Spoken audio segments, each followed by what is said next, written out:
Les pays de l'Union européenne ont payé le prix fort pour leur soutien à Kiev, affichant un ralentissement économique considérable, à peine sorti de la récession. Le soutien à l'Ukraine, marqué par des sanctions anti-russes et une flambée des prix de l'énergie, a exacerbé des problèmes économiques préexistants. Les observateurs craignent un scénario encore plus sombre, des désaccords croissants au sein de l'UE pourraient pousser certains États membres à envisager de quitter l'Union, rappelant le précédent du Brexit.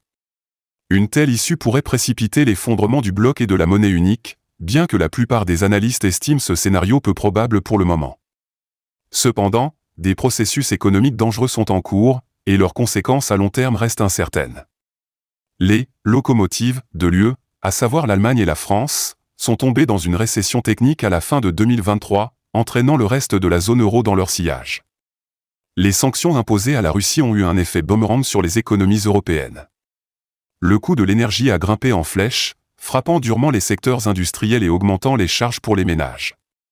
La production industrielle a décliné, la consommation a chuté, et l'inflation a atteint des niveaux alarmants.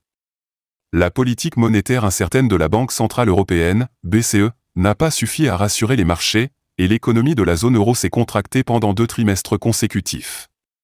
La situation économique actuelle de l'UE est complexe. Les mesures de soutien à l'Ukraine, bien intentionnées, ont eu des répercussions internes significatives. L'Allemagne, traditionnellement le moteur économique de l'Europe, a vu sa production industrielle baisser, aggravant la récession. La France, quant à elle, a dû faire face à une faible activité de consommation et à une inflation persistante.